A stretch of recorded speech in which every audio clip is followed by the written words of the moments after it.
అదరకొట్టే కారం రంగు రుచి ఆచి కారం పొడి. తెలుగు వారి నంబర్ 1 చాయిస్ తెలుగు మ్యాట్రిమోనీ.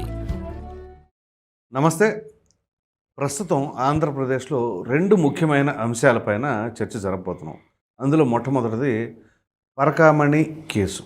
ఏదైతే పరకామణిలో దొంగతనం చోటు చేసుకుందో దానిపైన హైకోర్టు చాలా ఘాటుగా స్పందించింది. దాని తదుపరి విజయవాడలోని భవానీపురంలో 42 మంది వాళ్ళ యొక్క కుటుంబాలు రోడ్డున పడ్డాయని చెప్పేసి మాజీ ముఖ్యమంత్రి జగన్మోహన్ రెడ్డి నిన్న వాళ్ళని పరామర్శించడం జరిగింది. ఈ రెండు అంశాలపైన మనతో చర్చ జరగడానికి ప్రముఖ రాజకీయ విశ్లేషకులు అడిసిమల్లి శ్రీనివాసరావు గారు ఉన్నారు. శ్రీనివాస్ గారు నమస్తే అండి. నమస్కారం అండి. సార్, ముందుగా ఈ పరకామణి చోరీకి సంబంధించిన కేసులో జగన్మోహన్ రెడ్డి ఏదైతే ప్రెస్ మీట్ పెట్టి మాట్లాడారో అది ఆ రోజే నేను షాక్ అయ్యా. చూసిన వెంటనే అది చిన్న దొంగతనం అని అంటాం. సాధారణంగా మనకే అది తెలుస్తుంటే అది ఎంత దారుణమైనది. చివరికి ఆయన ముఖ్యమంత్రిగా చేసి చిన్న దొంగతనం అని దాన్ని ఎలా అంటారు? దాని తర్వాత ఇప్పుడు హైకోర్టు కూడా సాచి కొట్టినట్టుగా చెప్పింది సమాధానం. పరకామణి చిన్న దొంగతనం అని చెప్పేసి అనటానికి లేదు అని చెప్పి. సో దాన్ని ఎలా చూడాలంటారు? యాక్చువల్గా పరకామణిలో దొంగతనాలు చాలా స్ట్రిక్ట్గా ఉంటుందండి అక్కడ వ్యవహారం. అవును. ఇదివరకు గుడి లోపలే ఉండేది. దర్శనం చేసుకుని వచ్చిన తర్వాత మనం చూస్తుంటే అక్కడ అద్దాల లోపల నుంచి కనపడతా ఉంటాం. అవునవును. ఆ డబ్బులు ఎక్కించడం, నాణ్యాలన్నీ వేరు చేయడం ఇవన్నీ కనిపించేది. అప్పుడు ఏం చేసేవారంటే కొంతమంది భక్తులను కూడా అలౌ చేసేవారు. అవును. ఒకళ్ళు ఇద్దరిని పెట్టి తర్వాత 5-6 గంటల తర్వాత మళ్ళీ ఇంకో బ్యాచ్ని తీసుకొచ్చి అలాగా అవును చేసేవారు. అప్పుడు అంటే భక్తులు కూడా విశ్వాసం కలగడం కోసం, నమ్మకం, అవును, ఇది ట్రాన్స్పరెంట్ గా ఉంటుంది, పర్యవేక్షణ అన్నమాట. భక్తుల పర్యవేక్షణలో చేసినట్టుగా, అధికారులే కాకుండా భక్తుల పర్యవేక్షణలో జరిగేది. ఒక పవిత్రమైన కార్యం కింద భక్తులు కూడా మహాభాగ్యం అన్నట్టు వెళ్ళేవారు. అంతే కదా. స్వామివారి కానుకలు లెక్కించడం, పర్యవేక్షించడం అంటే అదో భాగ్యం. అంతే కదండి. దాన్ని బయట తీసుకెళ్ళారు. వీళ్ళు బయట పెట్టారు. బయట పెట్టడం అంటే ఏంటి, ఇలాంటి లేపేయడానికి ప్లాన్లు అన్నమాట. బయట పెట్టింది వీళ్ళ హయాంలోనేనా? వెళ్ళే పెట్టారు. ఓకే. అంతకుముందు ఆ లోపల ఉండేదండి. ఇంకోటి ఏంటంటే, సరే రవికుమార్ అని అతను చానాళ్ళ నుంచి, ఇది ఒక్క రవికుమార్ ఒక్కడే ఆ పని చేయడానికి కుదరదండి ఇక్కడ. ఎలాగంటే అవకాశం ఉండదు ఒక్కడికి. ఇందులో చాలా మంది ఇన్వాల్వ్ అయితే తప్ప టీం ఉంటుంది. ఆ టీం ఎందుకంటే అడుగడుగునా నిఘా ఉంటుంది. సీసీ కెమెరాలు ఉంటాయి, తనిఖీలు ఉంటాయి, సోదాలు ఉంటాయి. ఈ ఎన్నాటి వల్ల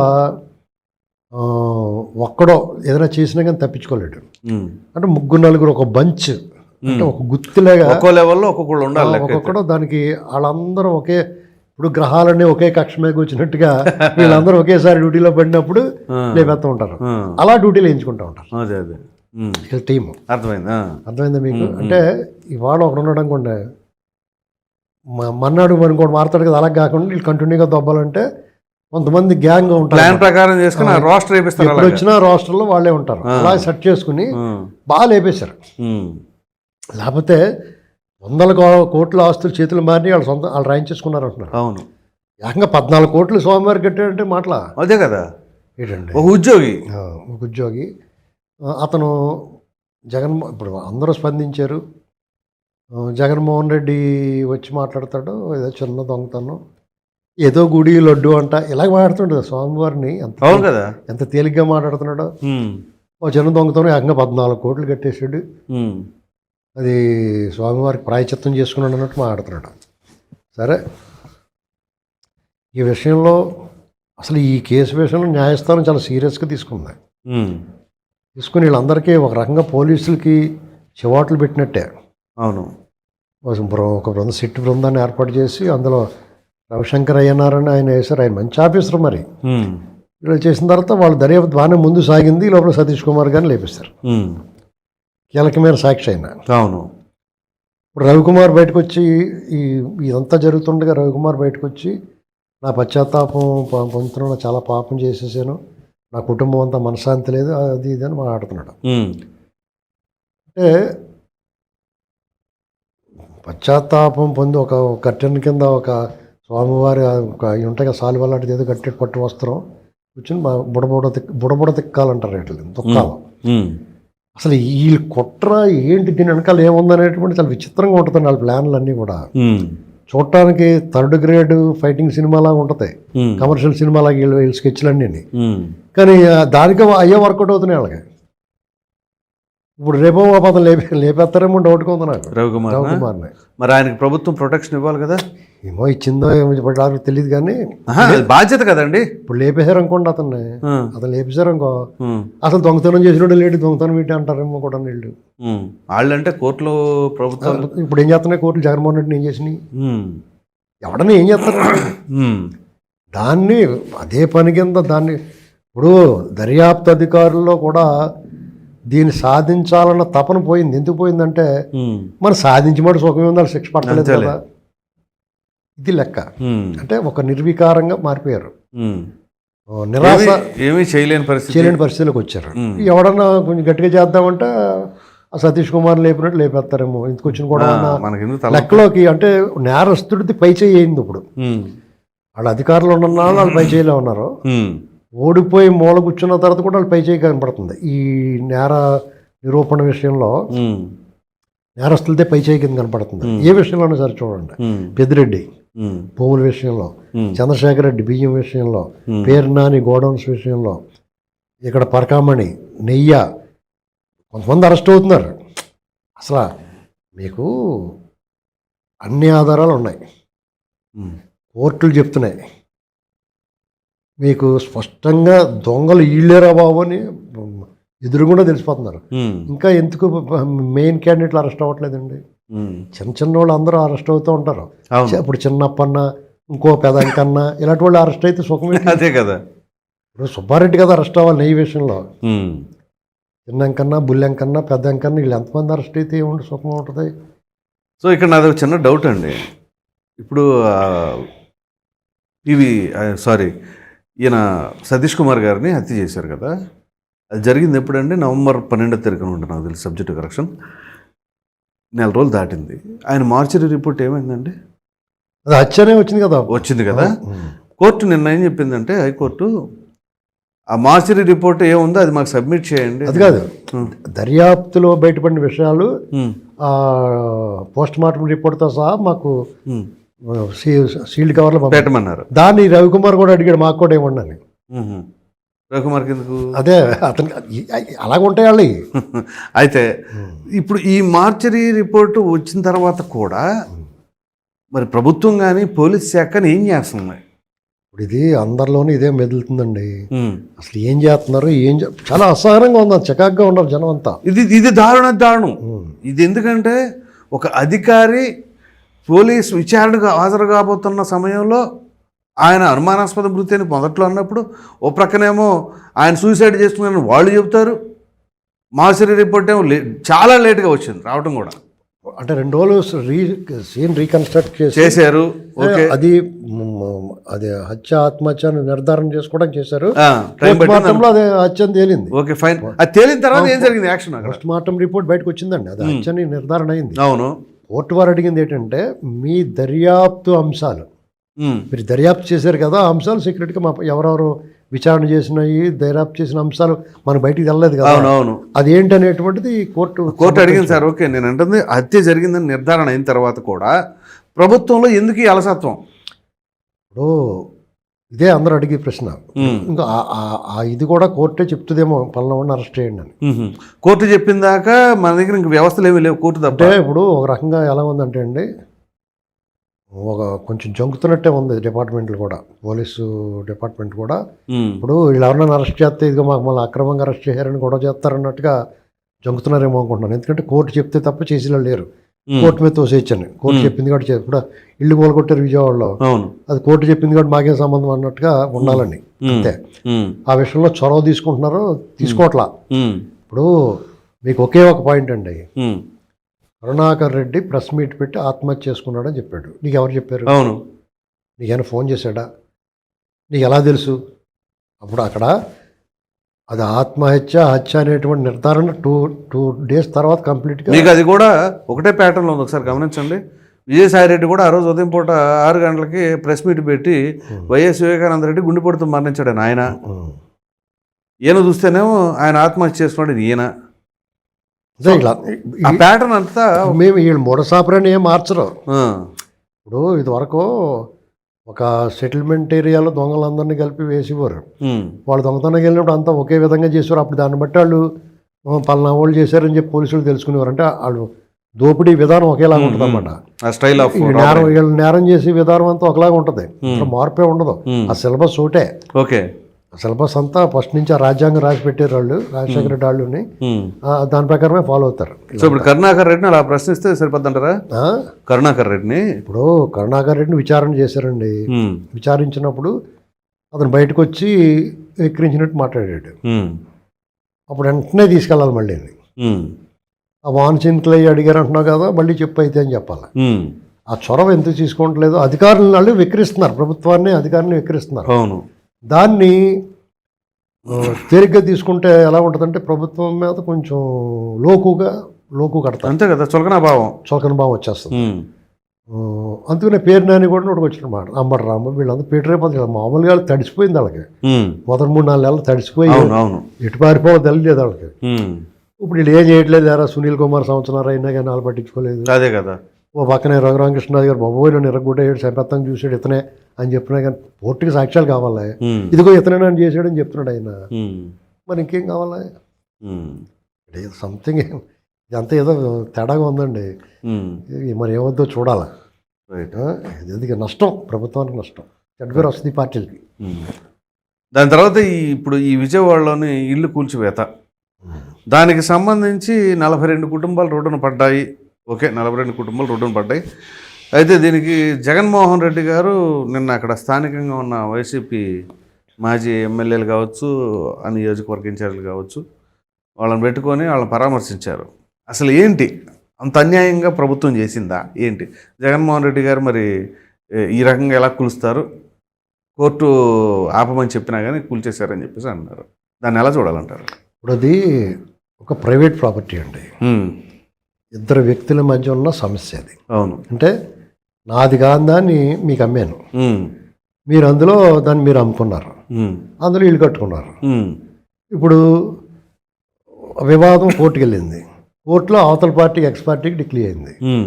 దానివల్ల ఎవిక్షన్ ఆర్డర్ వచ్చింది, తొలగించి అప్పు చెప్పారు. ఇక్కడ మీరు అందులో ఉన్న ఇల్లు ఉన్న వాళ్ళందరూ మరి నష్టపోతారు. దానికి ఎవరిని బాధ్యుడు చేయాలి? వాళ్ళకి ఎవరైతే అమ్మారో అని పట్టుకోవాలి, అంతే. ఇప్పుడు ఇందులో మానవత కోణం ఏంటంటే వాళ్ళు నిరాశ్రయలేరు కాబట్టి ప్రభుత్వం వాళ్ళని చూడాలి. ప్రభుత్వం వాళ్ళు నిరాశ్రయలు అయిపోతారు, మోసపోయారు. ఇప్పుడు అగ్రిగోల్డ్ బాధితులకి మోసపోయిన వాళ్ళకి ఎలాగైతే సాయం చేస్తారన్నారో అలాగే ఏదో చిట్ ఫండ్ కంపెనీలో ఎక్కడన్నా మోసపోయినప్పుడు వాళ్ళు సాయం చేస్తారు కదా. ఏదైనా విపత్తు వచ్చినప్పుడు ఎలాగైతే సాయం చేస్తారో అలా సాయం చేయాలి వాళ్ళకి. ఇప్పుడు కోర్టు ఆదేశాలతో కూలగొట్టిన దానికి వాళ్ళు ఇష్యూ చేశారు కాబట్టి వాళ్ళందరూ కంటెంప్ట్ ఆఫ్ కోర్టు అవుద్ది జగన్మోహన్ రెడ్డి వాళ్ళకని. అసలు సమస్య ఎవరైతే వీళ్ళకి ఇల్లు ఆ స్థలాలు అమ్మాడో అతను వెల్లంపల్లి శ్రీనివాస్ మనిషి. ఓహో, అతని మద్దతుతోటేనే అప్పుడు అలాగే అమ్మగలిగాడు అతను. ఎప్పుడు జరిగిందండి? ఎప్పుడు జరిగినానే ఏంటండి మీకు ఇన్ని మాట్లాడుతున్నాడు జగన్మోహన్ రెడ్డి. 40 ఇళ్ళు ఆ నిరాశ్రయాలు అయిపోరు. వీళ్ళందరి పరిస్థితి ఏంటి? అధికార మాధం అది ఈ తాడేపల్లి కొంప 400 ఇళ్ళు తరిమేశాడు. అవునా, నాకు తెలుసు. అది 400 మందిని అక్కడి నుంచి ఖాళీ చేయించాడండి. సాక్షాత్ ఇప్పుడు ఆయన ఇల్లు కట్టుకున్నారు చూసారా, అక్కడ ఆ ప్రాంతంలో ఉన్న ఒక వ్యక్తి కూడా ఒకరోజు నాకు అనుకోకుండా కలిశాడు. ఆయన కలిసి ఆయన వేరే చోట ఇచ్చారంట. మామూలుగా కాదు, ఒక తిట్టు కాదు, ఒక లోకం కాదు కదండి. ఇప్పుడు వాళ్ళ సొంత స్థలాలు. అవును, ఏళ్ల తరబడి ఉంటున్నారు అక్కడ, దశాబ్దాల తరబడి. నీ సెక్యూరిటీ కోసమని దానికోసమని వాళ్ళందరినీ ఖాళీ చేయించేసి నువ్వు అక్కడ పెద్ద పెద్ద కోట్లా కట్టుకున్నావు. ఇది అది కోర్టు ఆదేశాలు ఇచ్చిన వాళ్ళకి ఖాళీ చేయమని ఏమేమలేదు కదా. నువ్వు వాళ్ళు బలవంతంగా ఖాళీ చేయించావు, అంతే. పవర్ ఉంది కాబట్టి కొట్టి తిట్టి పంపించారు. ఇక్కడ అలా కాదు కదా, కోర్టు ఆదేశాలతో కూలగొట్టారు. కూలగొట్టకపోతే వాళ్ళకి తగులుకుంటుంది బేరం కోర్టు నుంచి, కంటెంప్ట్ ఆఫ్ కోర్టు. తప్పదు వాళ్ళకి. ముందే దీని విషయంలో జగన్మోహన్ రెడ్డి వాళ్ళు మాట్లాడుతున్నారు, అగ్రిగోల్డ్ గురించి గట్టా మాట్లాడుతున్నారు. వాళ్ళు మాట్లాడుతుంటే ఆయన టాపిక్ డైవర్ట్ అయిపోతే దాని గురించి మాట్లాడుకుంటున్నారు. అందులో అగ్రిగోల్డ్ బాధితులు అంటే ఆ స్థలానికి సంబంధించి ఎవరు అదే సార్, అందులోనే అగ్రిగోల్డ్ బాధితులు కూడా ఉండొచ్చు, అది కూడా లేకుండా అని ఉంటారు. ఇక్కడ ఎవరైతే నష్టపోయారో వాళ్ళకి సానుభూతి చెప్పడం కానీ వాళ్ళకి సహాయం చేయడం కానీ తప్పు కాదు. అంతే నువ్వు చేయొచ్చు. నేను మళ్ళీ అధికారంలోకి వచ్చిన తర్వాత ఈ కోర్టు ద్వారానే చేస్తానంటున్నాడు. ఓహో, కోర్టు ఆదేశాల మేరకే. అంటే న్యాయం చేస్తాను చట్ట ప్రకారం అంటున్నాడు. నీకు ఈ లోపల 42 ఇళ్ళు 2 కోట్లు లేవులే, డబ్బులు లేవు. అలాగే నీ దగ్గర 2 కోట్లు లేవండి. నీ కాదనుకుంటే తలకో 4 లక్షలు ఇచ్చావనుకో, ఇంకో 2-3 లక్షలు ఎక్కడో చూసుకునేది. అయ్యో డబ్బులు లేవండి మా దగ్గర. గవర్నమెంట్ అట్టుకోయిల్లో లేకపోతే ఏదో ఒకటి కొనుక్కుంటారు అందాకనే. అయ్యేం చేయడు, జైలు నుంచి 10 రూపాయలు తీసేవటానికి ఉన్నావు. లేవు కదా మా దగ్గర. ఇప్పుడు ఇన్ని లక్షల కోట్లు కొట్టేసిన వాడికి 2-3 కోట్లు పెద్ద కష్టమే ఉంది. ఇప్పుడు ఏదన్నా భారీగా అనుకోండి కష్టం, సింపుల్ ఫిగర్ తక్కువ కనపడుతుంది, సంఖ్య తక్కువ ఉంది, 42 ఇళ్ళే. పబ్లిసిటీ కూడా ఎక్కువ చేసుకోవచ్చు. నువ్వు తలకో 5 లక్షలు ఇవ్వచ్చు, తలకో 10 ఇస్తే కూడా నేను దేవుడిగా చూస్తారండి. నువ్వు తలకో 10 లక్షలు ఇస్తే నీకు పెద్ద కష్టమేం కాదు, నువ్వు దొబ్బిన దాంట్లో అది ఎంత అంతే కదండి, 4 కోట్లు అవుద్ది. లేదు, 1 ఎకరం పొలం కొనిచ్చాయి అలాగే ఫ్లాట్లు చేసి ఇచ్చేసి అది కూడా చేయొచ్చు, బ్రహ్మాండంగా. నువ్వు తలకో ఒక 10 లక్షలు ఇస్తే 4 కోట్లు అవుతుంది. 4 కోట్లకి డెఫినెట్గా 2 ఎకరాలు అవుతుంది అక్కడెక్కడో చోట. కొంచెం పక్కన ఎక్కడనే 2 ఎకరాలు అవుతుంది, తలకో కథ తీసుకుంటారు బాబు అని చెప్పి నిన్ను జీవితాంతం వాళ్ళు గుర్తుపెట్టుకుంటుంటారు. అలాంటి పని చెప్పి ఉత్తరే రావాలి ఏమొచ్చినా అతనికి ఏది ఇవ్వకుండా. ఇప్పుడు పవన్ కళ్యాణ్ గారు చంద్రబాబు గారు వాళ్ళు ఎంతో కొంత ఏదో ఒకటి ఇచ్చి ఊరు ఎక్కడికైనా వెళ్తాయి. అవును, ఇప్పుడు కూడా ప్రభుత్వం వదిలేదు వాళ్ళు ఏమని ఇక్కడికే చేస్తుంది, ప్రాపర్ వేలే వెళ్ళాలి, వాళ్ళు వెళ్ళకుండా హడావుడి చేసి. ఇప్పుడు ఆ వెల్లంపల్లి అనుచరుడు అన్నారు కదా, ఏంటంటే అది ఆ వ్యక్తి కథనం ఏంటి అసలు? ఏమి లేదండి, అది రికార్డ్ సరిగ్గా లేకుండా వేరే వాళ్ళ ప్రాపర్టీ, అది దానికి వివాదం ఉంది, డిస్ప్యూట్ ఉంది. అలాంటివే కావాలి మాకు. ఆ డిస్ప్యూట్ ఉన్నప్పుడు వెల్లంపల్లి అనుచరుడు ఏం చేశాడంటే దాన్ని ఆక్రమించుకుని టేకప్ చేయడం కాదు, భూ కబ్జాలు కదా, ఆక్రమించుకుని దాన్ని అమ్మేసాడు. ఓకే, అమ్మేసుకున్నాడు వాళ్ళకి స్థలాల కింద. ఇప్పుడు వాళ్ళు అసలు వాళ్ళు ఏం చేశారంటే కోర్టుకు వెళ్ళారు, ఆ డిగ్రీ వాళ్ళకి అయింది. ఇప్పుడు ఏం చేయాలి మరి? నా స్థలం అండి, మీ స్థలం అండి, నేను ఆక్రమించుకుని వాళ్ళు తరిమేశాన్ని నేను అమ్మేసుకున్న తర్వాత ఇప్పుడు కోర్టుకు వెళ్ళారు మీరు, మీకు డిగ్రీ అయిపోయింది, అప్పుడు ఏం చేయాలి? నేను లేను అక్కడ ఎవరుంటే వాళ్ళు గాలి చేస్తారు, ఎవరు కొనుక్కుంటే వాళ్ళు బోలేపడమే. అదే జరిగింది. నిన్న జగన్మోహన్ రెడ్డి గారు పక్కన కూడా ఉన్నాడు కదా ఆయన, వెల్లంపల్లి ఉంటాడు. అదే మరి వాళ్ళ వెరైటీ, వాళ్ళే చేస్తారు, ఏమన్నా వాళ్ళే ఎగ్గెడతారు, వాళ్ళే ఆర్పడానికి వస్తారు, వాళ్ళే చెప్తారండి అన్యాయం జరిగిపోయిందని. ఇప్పుడు ఏం చేసినా అదే కదా వాళ్ళు చేసి పని. ఇప్పుడు రెవెన్యూ డిపార్ట్మెంట్లో అవకతవకలు జరిగిపోయి భూములంతా గోలటేస్తున్నారు, దాన్ని అగ్గెట్టిన వాళ్ళు ఎవరు? వీళ్ళే. రేపు మాపో వచ్చి రెవెన్యూ డిపార్ట్మెంట్ ఇలాగే అయిపోయిందని మొదలెడతారు. ప్రైవేట్ కాలేజీలు దాన్ని ప్రైవేట్కి అప్పచెప్పేస్తాను ముందు చూసింది ఎవరు? నువ్వు సీట్లు అమ్మేసుకుంటానికి అప్పచెప్పావు కదా. ఇప్పుడు వీళ్ళు ప్రైవేట్కి ఇస్తున్నారని ఎడుతుమేటి? అతను ఎక్కడ సీట్లు అమ్మేసుకుంటాం, వీళ్ళు సీట్లు అమ్ముకోవట్లేదు. గవర్నమెంట్ కాలేజీలు అలాగైతే వస్తుందో అలాగే వస్తాయి సీట్లు వాళ్ళందరికీ. గవర్నమెంట్ పర్యవేక్షణలోనే కదా జరుగుతుంది సీట్లు. మెడికల్ కాలేజీ సీట్లు అయితే డెఫినెట్గా ప్రభుత్వం ఎలాగైతే ఉండదో అలాగే ఉంటుంది. ఇది పూర్తిగా అవగాహన లేక వాళ్ళు ఏంటి అడ్డగోలుగా మాట్లాడడం అలవాటు అయిపోయింది, అంతేనండి. ఇప్పుడు ఏ విషయంలోనైనా సరే జగన్మోహన్ రెడ్డి గారు ఏంటంటే దారి లేదు. మెడికల్ కాలేజీ 1 కోటి సంతకాలు అన్నాడు. ఇప్పుడు జగన్మోహన్ రెడ్డి అరాచకాలను అరికట్టండి, అతని మీద కేసులు తీయండి, అతను జైలుకి పంపండి అని 4 కోట్ల మంది సంతకాలు పెట్టి ఇచ్చారు అనుకో, ఎవడన్నా ఒకటి వచ్చి ఏం చేస్తారు? ప్రభుత్వం ఏది తీసుకోవాలి టేకప్? అవునా కదా. ఇప్పుడు జగన్ మీద చర్యలు లేవు, 13 ఏళ్ల నుంచి కేసులో బెయిల్ రద్దు అవ్వట్లేదు. బెయిల్ రద్దు చేయండి, ఇతను అర్జెంట్గా అరెస్ట్ చేయండి, నా రాజకీయాలు చేస్తాడు, ఇలాంటి మాటలు మాట్లాడుతున్నాడు ఇతను అని సంతకాలు మొదలెట్టారు అనుకోండి. సంతకాలు కాదండి, నాకు డౌట్. ఇప్పుడు ఎవరెవరి పైన అయితే కేసులు ఉన్నాయో, నిందితులుగా తిరుగుతూ ఉన్నారో, వాళ్ళందరూ ఒక గ్రూప్గా ఫామ్ అయ్యి వాళ్ళేస్తే ముందు మమ్మల్ని సంగతి తర్వాత ముందు అక్కడ చేయండి అని వాళ్ళేమన్నారండి. వాళ్ళందరి మీద ఏదో స్వచ్ఛంద సంస్థ, లేకపోతే ఇప్పుడు చంద్రబాబు నాయుడు గారి నాళ్ళని ప్రతిదానికి ఏంటది సిడి సాయి అని ఇండోసాయి అని విమర్శిస్తున్నారు కదా. వాళ్ళు ఈ పని చేయొచ్చు కదా, ప్రజల మద్దతు లభిస్తుంది కదా, ప్రజల మద్దతు. ప్రజల మద్దతు విమర్శించాలని తప్ప నిజంగా ప్రజల మేర కోరి కూడా అయితే ఈ పని చేయాలా. మేము చూసుకొని ఆలిపోయిందారు, మేమే చేస్తాం పని ఏదో ఒకటి. అయితే ఇక్కడ ఒక క్వశ్చన్ అండి, నిన్న ఈ ఇళ్ళు కూల్చివేత బాధితుల దగ్గరికి వెళ్ళారు కదా, వెళ్ళిన తర్వాత ఒకనొక సందర్భంలో ఒక మాట అన్నారు, రేపు ఖచ్చితంగా మన ప్రభుత్వం వస్తుంది, సో వచ్చిన తర్వాత నేను ఏదో ఒకటి చేస్తాననే తరహాలో మాట్లాడుతూ ఉన్నారు. ఇలా ఎక్కడికి ఏ కార్యక్రమం మీదకి వెళ్ళినా కానీ ఆయన అల్టిమేట్గా కామన్గా యూజ్ చేస్తున్న సెంటెన్స్ ఇదే, రేపు మన ప్రభుత్వం వస్తుంది. అసలు ఏంటి ఆయన ధీమా ఏంటి, ఏం చేశారని ప్రజలు మరలా ఆయన్ని ఆశీర్వదిస్తారంటారు? అసలు ఏంటి వాళ్ళ నమ్మకం? ఆయన ఏది ఏమో ఉందో వై నాట్ 175 అన్నాడు. ఇది అంతే. వాళ్ళకి ఏంటంటే ఏదో ఒకటి చెప్పాలి కదా. ఏం చెప్తాడు, నేను మళ్ళీ రాను, నా వెనకాల రాకుండా చెప్తాడా? చెప్పాలి కదా ఏదోటి. ఒకటండి, అతను బుర్రపాడైపోయినా ఉండాలి ఒకటి. రెండు, ఏం మాట్లాడాలో తెలియక మాట్లాడటం ఒకటి. ఇంట్లో కూర్చుంటే ఏం ఉసిపోక బయటికి రావటం ఒకటి. అంత మించి వేరే దారి లేదు. ఇప్పుడు వాళ్ళు కూడా వచ్చేవాళ్ళు కూడా ఉన్నవాళ్ళు కూడా జారిపోకుండా ఇప్పుడు సీట్లు పెరుగుతున్నాయి. ఇప్పుడు 225 సీట్లు వస్తున్నాయి కదా, ఒక 50 సీట్లు పెరుగుతున్నాయి కదా. డెఫినెట్గా ఆ పార్టీలో కదలిక వస్తుంది, చాలా మంది బయట పోతారు. ఇంకా 3 పార్టీల్లోనూ అవకాశాలు ఎత్తుకుంటూ పోతారు దాంట్లోంచి. ఈ పార్టీల్లో కూడా కొత్త వాళ్ళకి అవకాశం వస్తుంది. ఇది అతనికి ఇంకా ఇంకా కష్టం.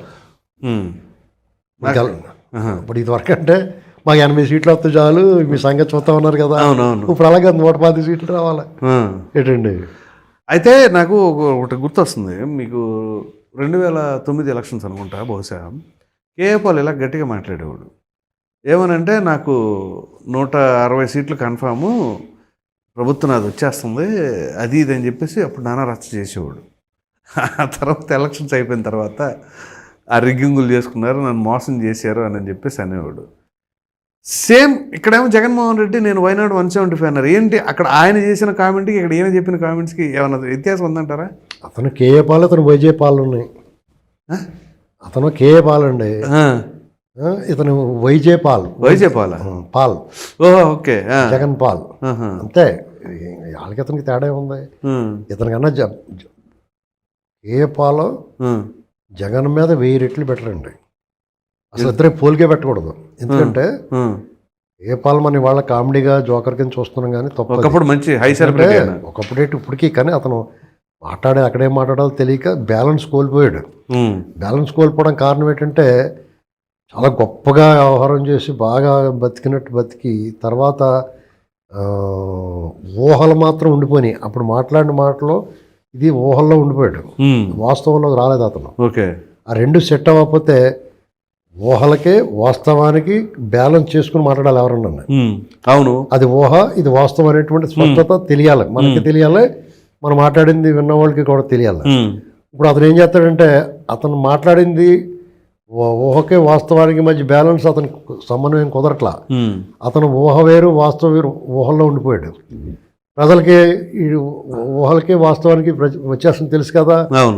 దాంతో అతను జోకర్ కింద చూస్తున్నారు అంతే. అతను అప్పటికిప్పుడు పెద్ద మార్పు ఏం లేదు. అతను 2 ఆటల్లోనూ ఆ కన్ఫ్యూజ్లో ఉన్నాడు.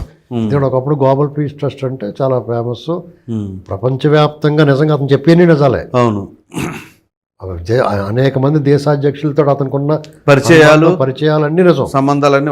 ఒకప్పుడు రాజకీయ నాయకులు చంద్రబాబు నాయుడు గారు, బాలయోగి గారు, మన ప్రధానమంత్రిగా ఉన్నప్పుడు వాజ్పేయి గారు, ఇలాంటి వాళ్ళందరూ కూడా ఇతన్ని చాలా గౌరవంగా చూసేవారు. ఇతనికి అపాయింట్మెంట్ వెంటనే ఇచ్చేవారు. ఇవన్నీ జరిగిన అన్ని నిజాలు. అవును, అవన్నీ వాస్తవాలే. కాకపోతే ఇక్కడ జగన్మోహన్ రెడ్డి గారు కూడా ఆ ఊహలకి వాస్తవాలకి సంబంధం వై నాట్ 175 అన్నదానికి ఇప్పుడు వచ్చిన 11కి అలా పెడితే, ఇప్పుడు తర్వాత ఆయన ఓడిపోయిన తర్వాత ఇప్పుడు చేస్తున్న కామెంట్స్ వలన పార్టీ ఆయన డ్యామేజ్ అవ్వడమే కాకుండా క్యాడర్ ఏమని సమాధానం చెప్పుకుంటారండి? వాళ్ళ క్యాడర్కి జగన్మోహన్ రెడ్డిని అనుసరించి వాళ్ళందరూ కూడా ఆయనలాగే ఆలోచిస్తారు. ఓకే, చాలా అడ్డగోలుగా ఆలోచిస్తారు, అడ్డగోలుగా మాట్లాడతారు. కాబట్టి అతనికి చెల్లుతుంది. ఇప్పుడు టీడీపీ మాట్లాడితే చల్లదు, అలాగా చంద్రబాబు నాయుడు గారు అలా మాట్లాడితే కుదరదు. మనమే విమర్శిస్తున్నాం కదా. ఇప్పుడు అవును, ఇప్పుడు చంద్రబాబు నాయుడు గారి ప్రభుత్వాన్ని మనం కూడా విమర్శిస్తున్నాం. ఆయన ఇంకా ఎందుకు అరెస్ట్ చేయలేదు, ఎందుకు చేయట్లేదు, ఇలాగ మీరు అలాగ ఆఫీసర్లను ఇలా చేస్తున్నారని మనం విమర్శించేస్తాం. జగన్ క్యాడర్ అలా కాదండి. అతను రా అంటే రా, బూ అంటే బూ, అంది అంటే పంది, నంది అంటే నంది. అతను అదృష్టం అది. అది అతనికి అదృష్టం, కానీ ఆ క్యాడర్ దురదృష్టం. అంటే అటువంటి నాయకుడు దొరికాడు కాబట్టి నాయకుడు నడిపించాలి. అవును, నడిపించునావా అంటాడు కదా, అలాగా నాయకుడు దేవుడు నడిపించాలి. ఆ నడిపించకుండా అతను వాళ్ళని తన దారిలోకి తెచ్చుకుంటాడు. ఇక అదెంతలేండి, ఇక ఆయన ఎడిపోతే అంటే వెళ్ళిపోతూ ఉంటారు వీళ్ళందరూ కూడా. వాళ్ళందరూ కూడా వాళ్ళ భవిష్యత్తులో పోతాయండి. ఉమ్, ఇప్పుడు నిన్న ఒక ఇద్దరు సోషల్ మీడియాకి సంబంధించిన వాళ్ళు ఇన్ఛార్జ్ అరెస్ట్ అయ్యారు. అవును, వాళ్ళ లైఫ్ కథమే కదా. అంతేగా క్లోజ్ అయిపోయింది. ఆ కేసులు దరిద్రం వదలదు. అవును, ఆ కెరీర్ ఇక చాలా ఇబ్బందులు పడాలి. ఆ బంక్ అంటించుకున్నట్టే వాళ్ళకి. ఉమ్, ఇప్పుడు పాస్పోర్ట్లు తీసేసుకుంటారు. అవును. ఏంటండి ఇప్పుడు అవి వదిలించుకోలేరు. ఉమ్, ఈ లోపల ఇంకో 2-3 కేసులు నమోదవుతాయి. ఉమ్, ఇప్పటికే 5-6 కేసులు నాకు ఒకళ్ళ మీద ఉన్నాయి. ఉమ్, చాలా దుర్భరం అండి. ఉమ్, జగన్మోహన్ రెడ్డి వచ్చిన వెంటనే తీసేట అతను రావటమే జరగదు. కనీసం 10 ఏళ్ళ దాకా అతనికి అక్కడ స్థానం దొరకదండి. 10 ఏళ్ళలో ఇతను ఎక్కడ ఉంటాడు? అది 10 ఏళ్ళ దాకా అవకాశం లేదన్నప్పుడు 10 తర్వాత ఎక్కడ ఉంటారనేది 10 తర్వాత ఏంటి 10 ఏళ్ళలోనే ఎక్కడ ఉంటాడు ఇతను. రైట్. కాబట్టి వాళ్ళ ఆశ వదులుకొని వేరే దారులు చూసుకోవటమే మంచిది. చాలామంది చూసుకున్నారు ఇప్పటికే. రైట్ అండి, థ్యాంక్ యూ.